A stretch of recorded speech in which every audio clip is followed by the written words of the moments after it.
How's everybody doing? So we finally arrived to the feature model tree, and am I ever excited about this series. So let me just preface with this series is gonna be a little bit longer than usual just because it requires it. I mentioned earlier on that I really want to give it my best, and I'm going to do that. And I'm also going to take the tree modeling to another level.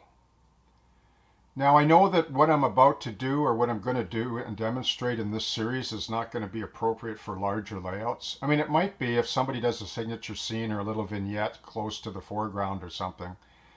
You know, like let's just say there's a little town and they called it Cedar Grove and you had one beautiful cedar tree,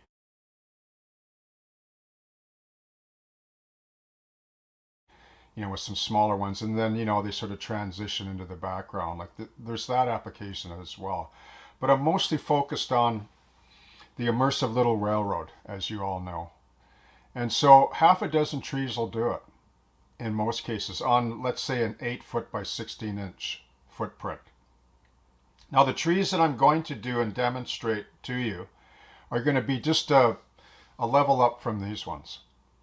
I'll briefly describe how I did these, but I want to move into, you know, the evolutionary process of the methodology of how I approach trees. I mean, trees are the most beautiful, sophisticated piece of biology on the face of the planet. If you really stop and look at like just an individual tree, right? I mean, they're a miracle when you think about it. And to try and model something like that is no easy task. And we do lots of great effective representations of trees. I'm not trying to minimize any of the excellent tutorials and all the tree builders out there. I tip my hat to you. And that's the standard. But in this series, I want to take it further. And I want to take you along. Okay? So let's head to the bench and get started. Okay, so how's everybody doing? We finally arrived. He's finally gotten to the tree building series.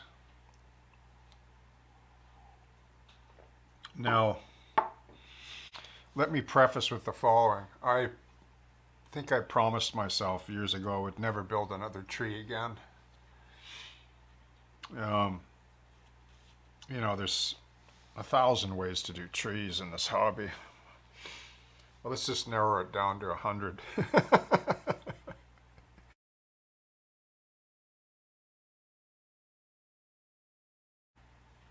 So in terms of limbs then, excuse me, um, you know, you don't need much to create a tree really. I think, you know, we all make the mistake of going overboard with it.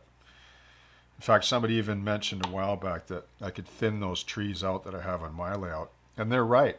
You know, I could. Like they may be a little bit too full, but since it's a background tree and I don't want a lot of the blue backdrop shining through or being visible in that area, I just left them the way they were.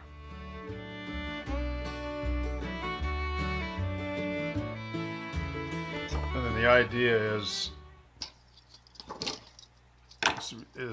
this wire here, florist wire for limbs. So we got 26 gauge, 22 gauge. You can get this at Michael's craft store, or I guess down in the States, would it be Hobby Lobby? Or I'm not really sure. Maybe someone could comment on that, where they get their materials from like this. I use a lot of this here, this 26 gauge. But for this purposes of a limb, you know, I would probably go, like if I want to do a single limb, because it's going to be flocked. I drill a deeper hole, an appropriately sized hole.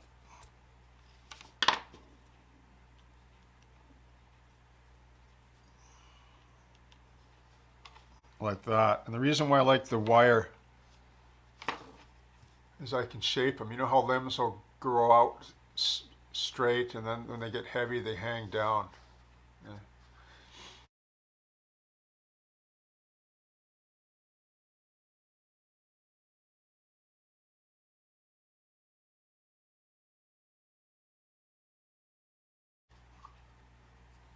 That's the beauty of the wire armature tree, whether it's all wire or combined, is you can actually spend the time shaping the weight of the limbs. And as they go up higher and higher, they they end up going straighter, and then when they get up higher, they go up in some cases. And then of course when they get down to here, they might get shorter because they snap off and they're a lot heavier.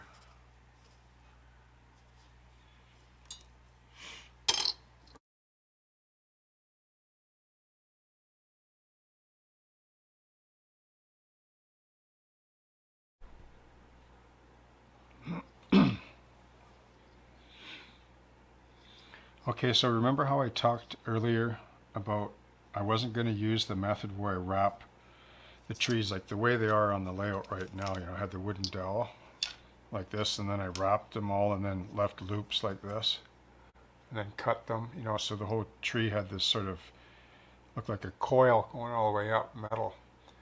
And I didn't want to go through all the trouble to do that because of the method that I'm using is like this, right? But I'm going to try that with this little thin material. I picked this up at the craft store today. It's called stem wire, and it's you can bend it. It's really rigid though, and it's got thread, like this thread sort of wrapped around it, which is great for glue, right? Now, I think you could probably wind this with thread too. I think you could do this looping system with thread. But watch how I do this, and it might give you some ideas. So you can see that I'm just turning this, right? I'm wrapping this 26 gauge 1/4 pound green wire onto this stem. And then I just take it like this, and I just make a loop like this around. And then I just keep on wrapping it. You can do it this way if you want. I like to get it going first and get it snug like this. And then just start turning it, see? And this is nice because it's got that thread on it and you can grip it nice. It doesn't slip in your hands if they get sweaty or whatever. So I do like about 5 or 6 loops there. And then I'm going to throw in another loop, okay? Around the other side like that. So it doesn't matter if you change up the rotation, as long as you get a good couple of tight wraps. And boy, does it ever grip nice onto this threaded rod. This stem wire. I actually like the direction this is going. So this is going to be a sapling. I mean, how many times do we see saplings in HO scale, or O for that matter? I mean, we see generic trees, but in this case, we're creating a vignetted tree grove, right? Like a highly detailed, that'll have a large impact and a greater immersion level. So I'm going to wrap this all the way up.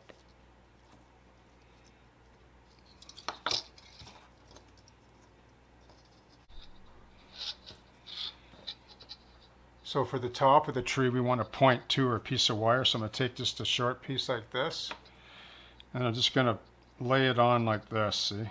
And hold it. There, it'll be another branch. And then I'm just going to wrap. I'm going to chase that piece up the stem here. Okay? So here we are at the top, and then I'm just going to do a sort of half whip. I think fishermen are familiar with this. If you're a fly tyer or tying knots.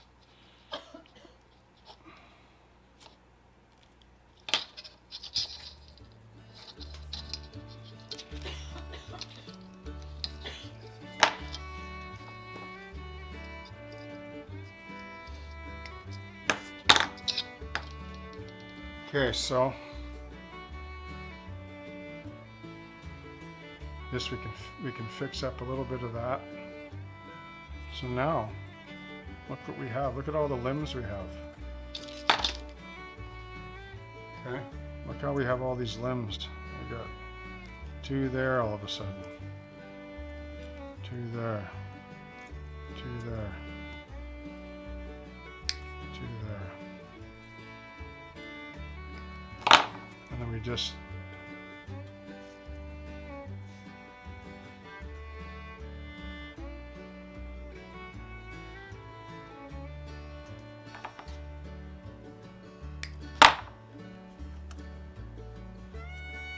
see that? And we can clean them up, trim them up, bend them, shape them. There's a nice little sapling. It will be. Okay, so this tree here, it's all wire now. The whole thing's a wire armature. It took me 15 minutes or so. Once I got into the groove, it might take you an hour when you first start, but when you really get into it, like this particular stage, the whole wrap and the cut, it's under half an hour. But who cares, right? That's why we do it, because it's the hobby we love. But man, do you ever get nice rewards and good results? And that's not, you know, I mean, who cares what it looks like? If it comes out, you know, shoddy or whatever, trees look shoddy. You know, sometimes I make trees a little bit too perfect sometimes, and when I go look at the real ones outside, they're far from perfect in terms of shape. Like, they're not cut like Christmas trees.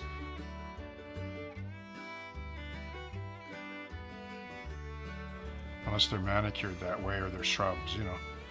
So that's really, I'm really pleased with that, you know. So let's just recap with that. Stem wire, 26 gauge quarter-pound green at your local craft store, and that's it. And you just wrap like I showed. I'm pleased with that. And now I'm going to be able to add, I mean, this was a lot faster than doing these. Let's see, this is what we're looking at here. See, we're starting to get in that zone, aren't we?